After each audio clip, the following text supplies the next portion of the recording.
This message comes from Greenlight. Ready to start talking to your kids about financial literacy? Meet Greenlight, the debit card and money app that teaches kids and teens how to earn, save, spend wisely, and invest with your guardrails in place. With Greenlight, you can send money to kids quickly, set up chores, automate allowance, and keep an eye on your kids' spending with real-time notifications. Join millions of parents and kids building healthy financial habits together on Greenlight. Get started risk-free at greenlight.com/get started.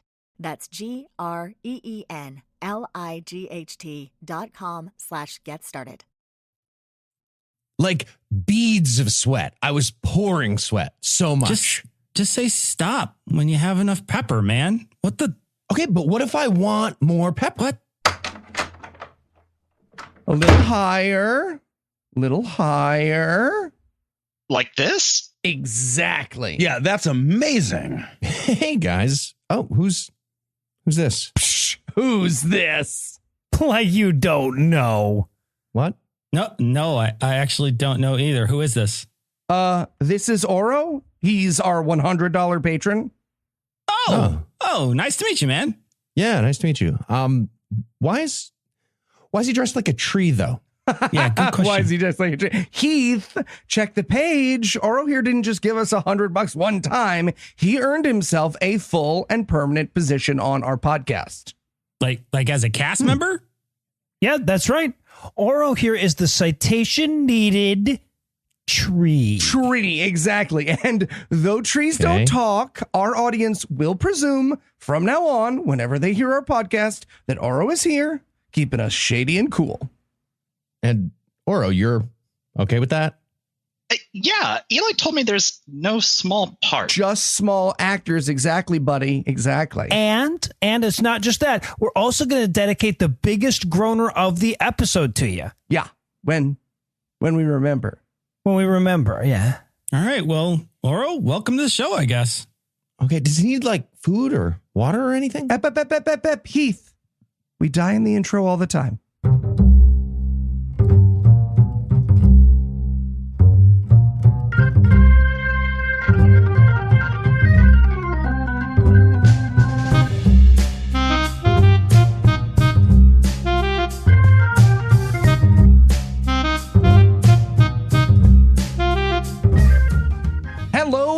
Welcome to Citation Needed, the podcast where we choose a subject, read a single article about it on Wikipedia, and pretend we're experts, because this is the internet. That's how it works now. I'm Eli Bosnick, and I'll be hyping up this ventilation, but I'll need some bags of hot air. First up, two men who knew mass was hysteria before it was cool, Cecil and Noah. I've been trying for years to offset my mass with hot air and hasn't worked yet, so it's not worked yet. Cecil and I headbanged our way through the satanic panic, Eli. That is like if somebody tried to sell out humanity during the War of the Worlds broadcast, like Three Body Problem style. So yeah, we're all good with this shit. And also joining us tonight, a fan of moral panic and a man of panicked morals, Tom and Heath. I'm going to be right one of these days, Eli, and the I told you so's will write themselves. Okay, I don't know what Eli did. He was doing like the speechwriter thing where he like flipped moral and panic and switch, but it didn't mean anything. I'm here too. Cool. I don't know what that meant. I love the pre-show animosity that we've developed on this program. Heath's new intro is just this is fuck. good. Before we begin tonight, I'd like to take a moment to thank our patrons. Patrons, without you, my rush to sell Tesla stock, buy Bitcoin, and, quote, buy rubles on the bounce would have had consequences for people that matter. So if you'd like to learn how to join their ranks, be sure to stick around till the end of the show. And with that out of the way, Tesla, that was good, probably. Yeah, right? Yeah, and not when I sold it. Anyways, with that out of the way, we don't need to reflect on that. Tell us, Noah, what person, place, thing, concept, phenomenon, or event will we be talking about today? Today we're going to talk about mass hysteria. And Tom, if anyone is immune to mass hysteria, it's you. Are you ready to tell us why you locked your cell phone in a lead-lined safe in 1999?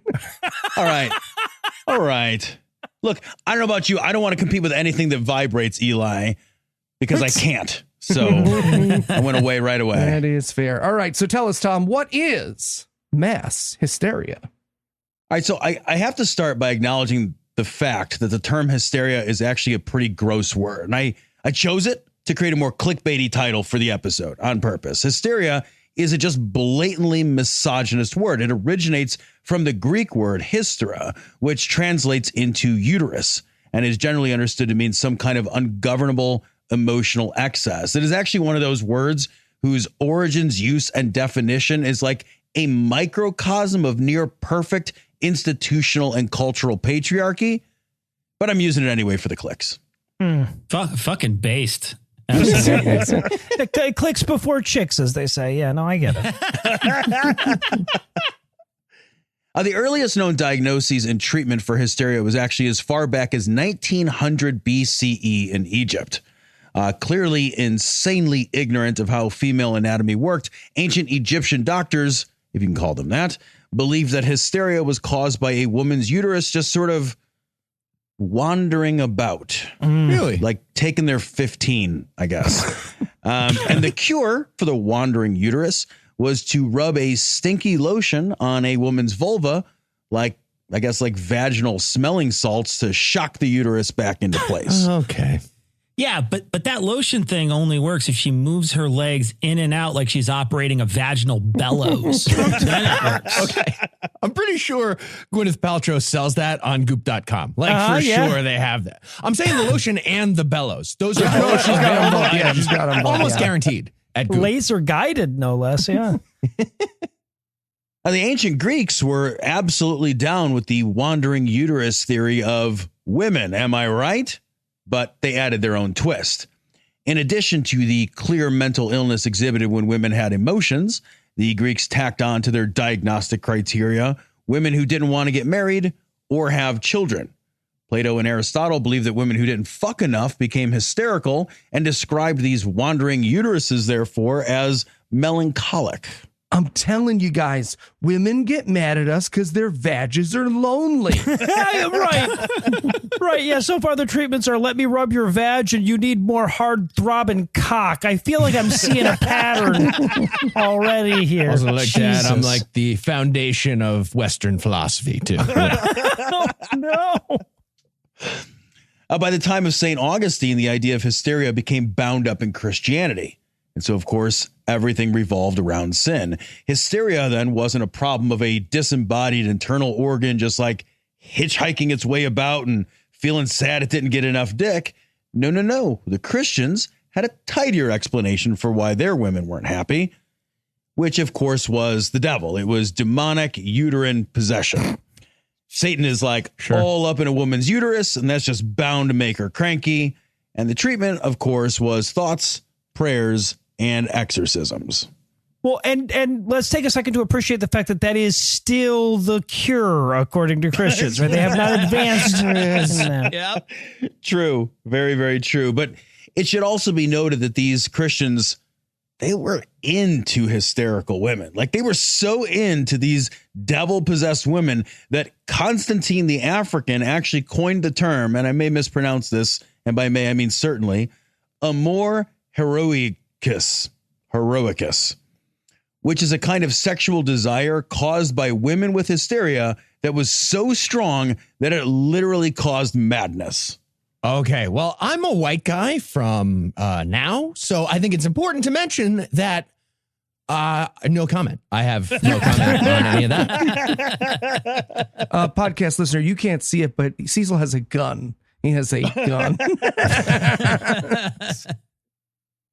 When we get to the time of St. Thomas Aquinas, it was well-established doctrine, not only that women were overly emotional, but that women were naturally inferior to men. This is built into the doctrine. In his Summa Theologica, Aquinas wrote, quote, "Some old women are evil-minded. They gaze on children in a poisonous and evil way, and demons, with whom the witches enter into agreements, interact through their eyes." So now hysteria was being thought of as a disease afflicting women, caused by, of course, evil women. Caused by women. Well, evil women with demonic laser vision, no less. So, yeah.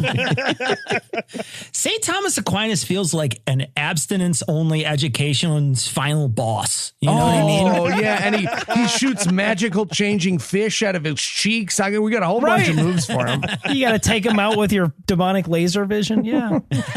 Now, what's nuts is that Aquinas nonsense held on until the 16th and 17th century, when minor details like the discovery of, I don't know, the goddamn nervous system made scholars sit up and take some notice. Okay, but still won't find the crest of that labia for centuries, though. Yeah. Now, they discarded the idea that hysteria was a disease caused by witches cursing ambling wombs, and instead decided that hysteria was a malady of the mind. And while this may seem like some progress, and I guess it is, it should also be noted that in 1748, some famous physician no one here knows suggested that hysteria might be caused by bad city air, and that it could affect now both men and women. Though when women got the hysteria, it was due to their laziness. Laziness, right, obviously. But when men got it, it's because our lung penis was too big. It was actually too big. And then we got it. And by 1859, Paul Briquet was making waves, theorizing that hysteria was a chronic condition that affected multiple systems in the body. And his work influenced that of Charcot.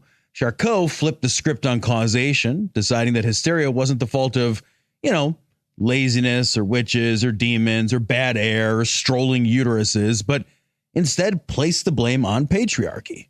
Since the idea here is that women are being deemed by a male medical establishment as being overly emotional, this seems both at once astute and also stunningly self-referential. Yeah, sure. Just a female patient trying to talk to the doctor, and he's just like, shh. Well, actually, it is our fault, the patriarchy. Please don't interrupt, though. Please don't interrupt. That's, I guess, progress is something. Well, I feel like the fact that it took us thousands of years to even come up with the idea that maybe my wife's mad at me because I'm an asshole. I feel like that tells you everything you need to know about men in general, right? Look, maybe we'd be a little closer to being free of this stupid fucking notion if that old huckster and cokehead Freud hadn't entered the picture. He was influenced by both Briquet and Charcot, but Freud decided that hysteria was the result of childhood sexual abuse or repression, which is rather a lot more words to describe patriarchy than likely were necessary. And he also noted that while both men and women could have hysteria, of course women had it way more often, and they were also really good at manipulating their therapists, particularly if that therapist was off his ass all day smashing lines between patients. Sure. I wonder if a therapy session with Freud would be like getting questioned by a guy like James Lipton on a Chris Farley-like coke bender. I mean, seeing as he thought a key to psychiatric practice was being so boring your patients fell asleep, I'm guessing no, but I like the thought, Cecil. Well, because when they were asleep, he could do a bump, right? Like it was a lot easier. By the middle 1900s, hysteria as an idea began to fall from favor, and hysteria was diagnosed as depression and anxiety. Admissions for patients into mental health facilities for hysteria dropped by 2/3, but the overall number of patients didn't decline at all. Hysteria was simply being understood differently now, categorized as anxiety and depression, and not labeled as hysteria. And yet, not a single doctor has offered me a huge medical bias. For all the What's time. interesting to me here is that part of why hysteria became less and less of a thing isn't because there was some great medical breakthrough. Instead, as a result of 2 world wars and the attention being paid to the mental and emotional trauma that resulted, Western societies began to expect more cases of depression and anxiety rather than hysteria. And as a result, that's what we began to find. Soldiers returning from the battlefield were being diagnosed with hysterical symptoms, but the historicity of hysteria was just incompatible with the narrative of a soldier. The result was that the same symptoms that for centuries were associated with hysteria now had to be remodeled into something less emasculating. Okay, it's brain muscle owie from now on, and you rub some dirt in it. That's what it's called. That's what you do. You're fine. Walk it off. By 1980, hysteria was removed from the Diagnostic Statistical Manual. 1980. Right. People were sending emails through the internet, and the DSM was like, yeah, sometimes your puss gives you the yips. Write that down. Write that down in our big book of things. And again, what it took was men getting it, right? The second a large group of men started having the same problem, we actually started solving the problem. After 6,000 years of dicking around with, well, maybe her lady organs got lost levels of shit. Now, because psychiatry isn't real and it's all made up and subject to political decision making as much, if not more, than scientific facts, and because we live in a more enlightened age where we hide our institutional patriarchy behind a thin veil of carefully crafted buzzwords, hysteria has officially fallen by the wayside, replaced with a panoply of other diagnostic options such as conversion disorders, histrionic personality disorder, dissociative disorder, and whatever else strikes the fancy of the TikTok algorithm. All of which means that I have also now written my longest essay yet, where I don't actually dive into the topic at hand until now more than halfway through the episode. All right. Is psychiatry not real? I feel like psychiatry while is, we is remind real. Tom full of a and ton of bullshit. Keith that we have a company policy about coming out as Scientologists on the show. Especially on Oro's first day. We're going to take a quick break. Get him some water and some apropos of nothing.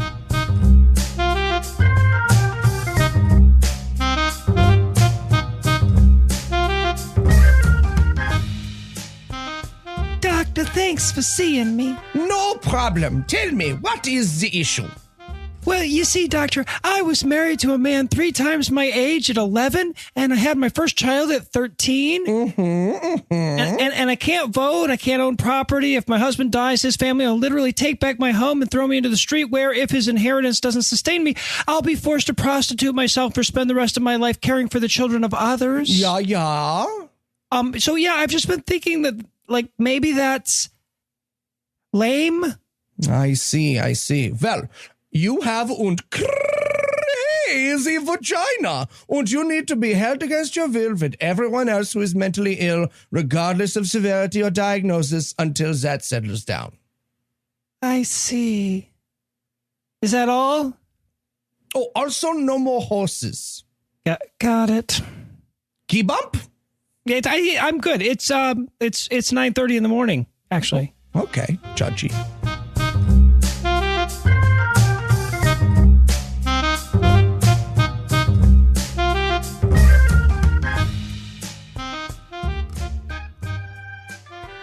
And we're back. When we left off, the history of medicine was the thinly veiled slavery of women. It's still that, but the veil is like thicker now or something. Yeah. Mm-hmm. I don't know. I'm not really paying attention. Talk more, Tom. Talk more now. Well, this finally brings us to the topic at hand. Kind of. I promised at the outset we'd talk about mass hysteria, but that's not really the right term anymore for reasons that I've spent half the episode making, I hope, abundantly clear. This was once branded as mass hysteria, but the more current term is mass psychogenic illness. And this really is a better term than mass hysteria, unless one is expecting to see a parade of confused, disembodied uteruses on walkabout. Mass psychogenic illness. That, but like, I like the image. I feel like you should always be expecting that just so it won't surprise you when it happens. Exactly. Like the Spanish Inquisition. Oh, you guys, exactly what I was going to say. God damn it. Mass psychogenic illness is the spread of illness symptoms when no known physical cause or infectious agent can be identified.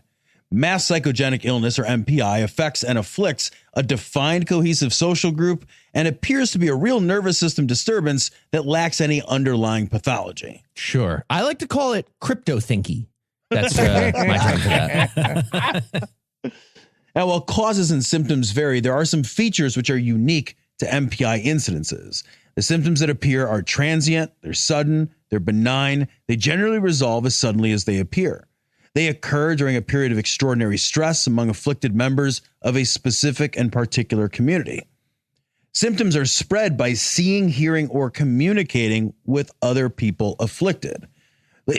Merely seeing the symptoms of one person afflicted with MPI can cause a chain reaction, often moving from higher status individuals in a group down the social ladder to lower status parties in that group. And these illnesses are exacerbated by intense media coverage. So Trump rally. You just described a Trump rally. Right? I know. It's a lot of words. Again, a lot of words for Trump. Yeah. It's too long a sidebar to go down, but if you get a chance, check out the DSM entry for this. It's so funny how many exceptions they have to put in for religion. It's like they're trying to play a board game with Heath. They're like, no, I know. Because it does go from high to low, and then everyone does, but you can't. We're not doing. Yeah. It's not. We can't. You want it to be a rule, you have to write it in the rules. But it's not the same. It's not the same. I know it looks and sounds Exactly the same.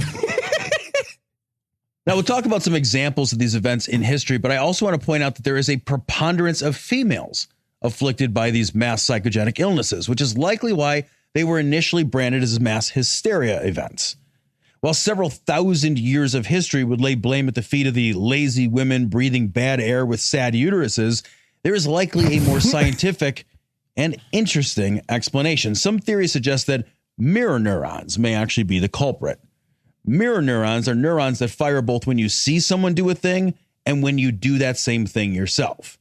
And these neurons let us imagine exactly what it would feel like to do or feel something that someone we are observing is doing or feeling. People with autism seem to have diminished activity in these neurons, and autism is more prevalent among men than women. And because young women have higher than average mirror neuronal activity, this may actually explain the sex difference in the prevalence of MPI. which is why you need to vaccinate your daughters, people. Let's get those numbers up. Come on. Well, and because I've never encountered a theory that invoked mirror neurons that didn't later turn out to be pseudoscience, I also want to point out that we already learned that these things tend to filter down the social ladder.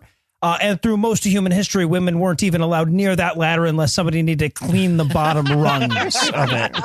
So it could be that, too. The first known instances of MPI took place in the Middle Ages, and these were known as the dancing manias. These dance parties were fucking intense. First, they took place many, many times over the course of hundreds of years, spanning from the 14th through the 17th centuries.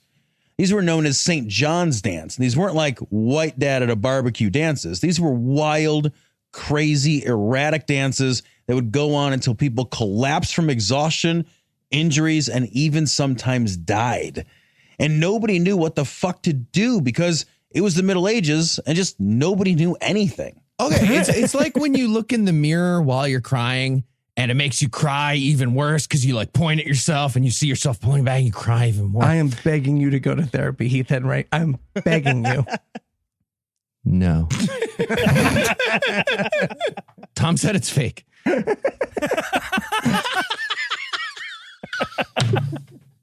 Psychiatry is not psychotherapy. Sometimes they're different. Sometimes musicians would show up and play music for the dancers. And that didn't help at all. It only drew out more onlookers who would then succumb to the MPI until the ranks of the erratic, gyrating thongs swelled to the thousands. Okay, I feel like Tom's attacking podcasting a lot in this episode. And I just want to say that it's bad for business. I do love the idea of a band showing up and going like, at the very least, we can make it look normaler, I guess. I don't know. Nuns in the 15th through 19th century were sometimes afflicted in their nunneries with MPI. Nunneries were not always the voluntary life paths for many women, and the combination of stress, discipline, and enforced poverty and chastity, as well as close living quarters, created ideal conditions for MPI events to take hold. In many instances, nuns during these MPI events would use crude and obscene gestures and language, though one notable event had many of the nuns in one particular convent meowing like cats. Medieval Joe Rogan has an emergency podcast about litter boxes and nunneries. We have to stop this. So, Tom, are there like pictures of the nunnery full of cat girls? It's I want to know for science. It's for science. Yeah, there's a lot of photos from the 15th century to dig up. Mass psychogenic illness outbreaks are not a thing of the past. During the Industrial Revolution and after, across Asia, Europe, and the United States, MPI events have been reported. In factories in Singapore in the 1970s, MPI events took place where hysterical seizures, screaming, and even violence erupted. And these events were so powerful that even administering tranquilizers to the afflicted were not effective at putting an end to them. Okay, wait. So the factory's having like an orgy of violence, but then a bunch of people sat still to get a shot of the trank, and then they were like, okay, let's see if that tranquilizer is still murder. No, it didn't. It didn't work, bud. We're gonna keep doing the orgy. I like to think they shot him like a tiger at the zoo that they wanted to like get a to the neck dart. vet. Yeah. Oh, there you go. That's Okay. what I like to picture. Now, sometimes they would bring in a medicine man to cast out the spirits that were thought to be causing these events, and that typically made things worse rather than better. I get it. Yeah. Yeah, right now, if I'm having a psychotic break and there's a guy like dressed up like an Indian shaman, I feel like I'm going to freak out harder. Yeah. In 1962, at a dressmaking factory in the U.S., 62 workers suddenly came down with bug bites. The workers, 59 of the 62 being women, complained of severe nausea and had skin rashes. And they claimed a fabric shipment had carried with it some kind of bug that was causing them to fall ill. And entomologists were called in to find the offending critters, but nothing whatsoever was found. And all those afflicted got well and ceased to be harassed by bugs just as quickly as they had fallen ill. And also in 1962, this time in Tanzania, over 1,000 students across 14 schools just started laughing. Just laughing out of nowhere and at nothing. Okay, that's awesome. I presume, though, that it stopped when someone explained the joke to them.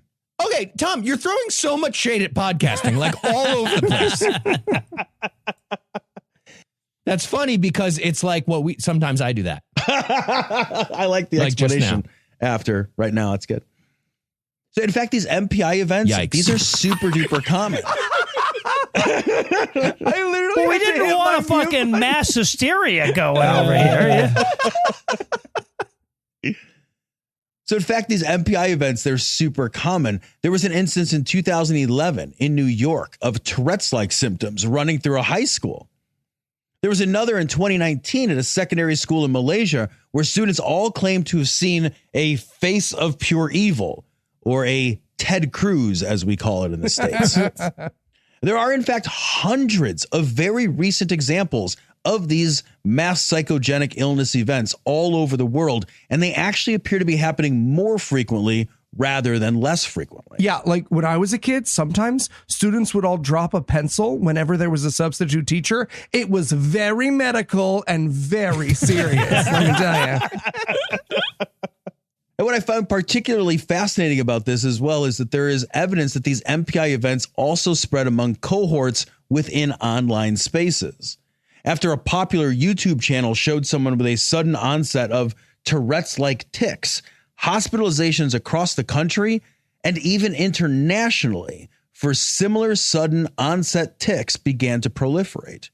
There was even an article last week in the New York Times about this phenomenon. It's called the TikTok tics, this time referring to the spread of symptoms through communities joined by TikTok, which led to the coining of a new term, mass social media-induced illness.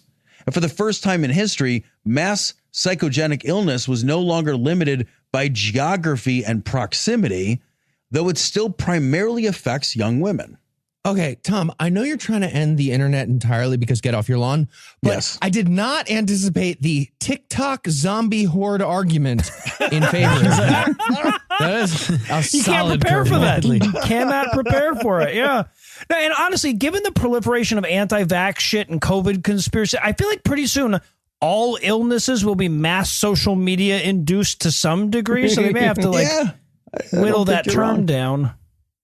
It's not difficult to see the parallels then between these medicalized symptoms and other spreadable delusions. If Tourette's-like tics can spread from TikTok viewer to TikTok viewer, or if a convent full of nuns can start suddenly meowing like cats, it doesn't seem at all far-fetched to imagine there's some connection to other widespread mass delusions. From QAnon to Pizzagate to January 6th, from anti-mask and anti-vax to 5G tower conspiracies, these same ideas seem to be at least somewhat in play as we increasingly have to contend with a world shaped not just by viruses, but by the meaning of virality itself. And I, for one, just want to dance. And if you had to summarize what you've learned in one sentence, what would it be? Someone should really have kept better track of all those uteruses. Agreed. Agreed. And are you ready for the quiz, Tom? Absolutely. All right, Tom. I hope your jokes are hysterical, by the way. Tom, we learned earlier about Constantine the African coining a phrase, which is a kind of sexual desire caused by women with hysteria that was so strong that it literally caused insanity. What was the first draft of that term? A, poonatic. B, Brilliant. Literally the best joke I'll ever see, let alone write. B, a crazy old cooter. C, nuts about nuts. Or D, queefer madness. Oh, Jesus Christ. Queefer madness. Queefer madness. Poonatic and queefer madness. That's not fair for you to put both of those in the same answer. Oh, you don't and have then to ask make a me question choose. after this motherfucker. You're gonna Yeah, make me see? choose. I've got to go queefer madness. Queefer madness. You are correct, I think. I knew I'm I sure would you be are. because I'm Yeah, supposed to Heath be wins, by the so we're structure good. of the game. All right, so I have a question for you, Tom. It would be a shame to throw away a term like mass hysteria altogether. So now that the DSM isn't using it, what should we reappropriate it as? A, mass hysteria, a cross between a mastiff and a Swiss terrier. I don't think a Swiss terrier is even a thing. I just made that shit up. B, math hysteria. That would be a term for losing one's shit, because nowadays kids are taught to multiply 97 and 3 by tripling 100 and subtracting 9 instead of carrying a fucking 2. Is that how everybody's been doing it the whole time? That's what they're pissed about. C, maths hysteria. That's the British version of that. Or D, mass hysteria, a term for mediocre white guys freaking out whenever we try to correct a long-standing vestige of linguistic misogyny. Well, those are all excellent. The dog lover in me wants to say A, but I think the answer is, in fact, D. Oh, I thought I'd get you with A, but you're correct. It is D. Nailed it. All right, Tom, one more for you. Which of the following is another example of mass hysteria that we haven't talked about? A, in 1944, a town in Illinois became convinced that a rogue gasser man was going around town spraying gas on people for some reason. After one person made a ridiculous claim about it, a local headline said, "Anesthetic prowler on loose." And then the whole town started reporting the exact same thing all over the place. The mad gasser was never found. And also, just keep in mind, drug dealers don't give away drugs. That doesn't make any sense. Or was it B? In 2001, a power outage in Delhi, India, led to lots of people sleeping on the roof to stay cooler. Then a bunch of people reported being attacked by a monkey man hybrid and showed up at their doctors with bite marks from that monkey man hybrid thing. The doctors all said, "Okay, those are clearly your teeth marks. You bit yourself. That's what happened. I'm a doctor. I can tell that you bit yourself." No monkey man chimeras were found. Or was it C? For about 2,000 years, Christianity. Just having mass and doing like shamalama. Hold on, I'm just going to read my text message. Tough. Secret answer D, all of the above. Yeah, you'd think it would be all of the above, but it was actually, I don't know, it was one of the other ones because I'm supposed to stump you here. Okay. The other one. Good. Heath wins because he made fun of Christianity. It was all of the above, though. It really was, but thank you, Eli, for letting me win. How about, no, it was secret answer E, all of the above, and secret answer D, all of the above. That's the nice tricky. There we have it. Tricky one. I do really actually win. Eli, you're next. Nice. All right. Well, for Tom, Noah, Cecil, and Heath, I'm Eli Bosnick. Thanking you for hanging out with us today. We'll be back next week, and by then, I will be an expert on something else. Between now and then, you can listen to our podcast wherever you have your ear holes. And if you'd like to help keep this show going, you can make a per-episode donation at patreon.com/citationpod, just like Oro does, or leave us a 5-star review everywhere you can. And if you'd like to get in touch with us, check out past episodes, connect with us on social media, or check the show notes, be sure to check out citationpod.com. And that's when I realized everyone wants to fuck their mother and kill their father. Brilliant. The founder of the human mind. How would we feel about letting me vote? Okay, that lady's vagina is out of control. Out of control, totally. Completely. Sorry, guys. My arm's just really getting tired. Oro, you have to shut the fuck up. Seriously, man, you're taking advantage. Sorry. Get this. Adults with financial literacy skills have 82% more wealth than those who don't. From swimming lessons to piano classes, us parents invest in so many things to enrich our kids' lives. But are we investing in their future financial success? With Greenlight, you can teach your kids financial literacy skills like earning, saving, and investing. And this investment costs less than that after-school treat. Start prioritizing their financial education and future today with a risk-free trial at greenlight.com/get-started. That's GREENLIGHT.com/get started.